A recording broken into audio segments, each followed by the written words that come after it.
Story of Hazrat Ibrahim. Edit by Peaceful Deeds. Welcome to my channel. अस्सलामुअलैकुम, मैं हूँ peaceful deeds account का owner. आज मैं आपको हजरत इब्राहिम का वाक़िया बताता हूँ, एंड तक ज़रूर सुनिएगा, इल्म में इजाफा होगा। शुक्रिया। हजरत इब्राहिम अल्लाह के एक अजीम नबी और रसूल दाए। उन्हें खलीलुल्लाह यानी अल्लाह का दोस्त कहा जाता है।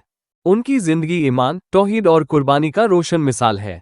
आओ मैं आपको उनका वाक़िया डिटेल में बताता हूँ।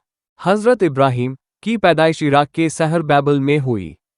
ये शहर उस वक्त बटपरस्ती का मरकज़ था। लोग अपने हाथों से बनाए हुए बूटों की इबादत करते थे। आपके वालिद का नाम आज़ार था, जो बट बनाते थे। हजरत इब्राहिम को बचपन से ही अल्लाह ने अकल और हिकमत दी थी।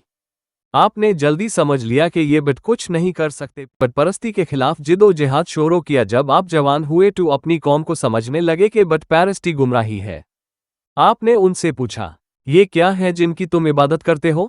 लोगों ने कहा, ये हमारे मेबुड है, हम इन्हीं की इबादत करते हैं। हजरत इब्राहिम ने जवाब दिया, ये ना तुम्हें नुकसान दे सकते हैं ना फायदा, फिर तुम इनकी इबादत क्यों करते हो? इस कौम ने आपकी बात ना मानी और आपके खिलाफ हो गई। एक दिन जब कौम किसी जश्न में मसरूफ थी, हजरत इब्राहिम बट खाने गए। वहां जाकर आपने सारे बट तोड़ दिए और सिर्फ बड़ा बट छोड़ दिया। उसके गले में कुल्हाड़ी डाल दी। जब कौम वापस आई और ये मंजर देखा तो वो गुस्से में आ गए। उन्होंने पूछा, ये किसने किया?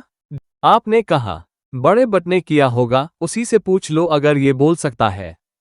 कौम समझ गई कि बट कुछ नहीं कर सकते, मगर अपनी जिद और गुमराही की वजह से आपको सजा देने का फैसला कर लिया। इस गुमराही कौम ने एक बड़ी आग और हजरत इब्राहिम को उसमें फेंक दिया। लेकिन अल्लाह ने आग को हुक्म दिया, आए आग ठंडी और सलामती बन जा इब्राहिम के लिए। ये एक अजीम मोजेज़ा था कि आग ने आपको कुछ नहीं कहा। ये देखकर कुछ लोग ईमान ले आए, मगर ज्यादा लोग गुमराही पर कायम रहे। फिर जब कौम ने आपकी बात ना मानी तो अल्लाह के हुक्म से आपने अपना वतन छोड़ दिया। आप अपनी बीवी हजरत सराह और भतीजे हजरत लूट के साथ शाम, फलस्तीन और मिस्र का सफर किया। हर जगह अल्लाह ने आपको इज्जत दी। और हजरत सारा के यहाँ बचे नहीं दाए तो उनकी इजाज़त से हजरत इब्राहिम ने हजरत हजरा से निकाह किया। हजरत हजरा के यहाँ हजरत इस्माइल पैदा हुए। ये अल्लाह की बड़ी नेमत थी क्योंकि आप बुढ़ापे में थी।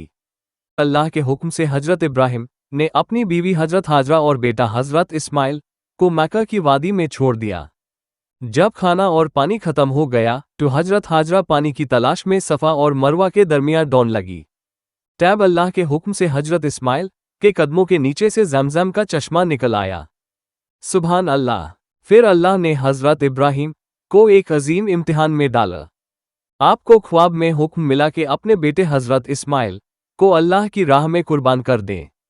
ये इम्तिहान बहुत बड़ा था, लेकिन हजरत इब्राहिम ने अपने बेटा से कहा, बेटा, मैंने ख्वाब में देखा है कि मैं तुम्हें कुर्बान कर रहा हूँ, तुम्हारा क्या ख्याल है? हजरत इस्माइल ने कहा, अब्बा जान, जो हुक्म मिला है वो करें। आप मुझे सब्र करने वालों में पाएंगे। जब आपने कुर्बानी करनी चाही तो अल्लाह ने हजरत इस्माइल को बचा लिया और जन्नत से एक डंबा भेजे दिया। यही कुर्बानी हर साल ईद उल अज़हा पर याद की जाती है। सुभान अल्लाह। फिर अल्लाह के हुक्म से हजरत इब्राहिम ने हजरत इस्माइल के साथ मिलकर खाना कायबा की तमीर की।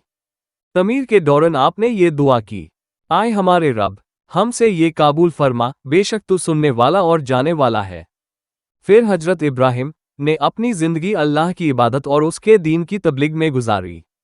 आपकी वफ़ात 175 साल की उम्र में हुई। आपको फ़लस्तीन के शहर अल खलील में दफन किया गया।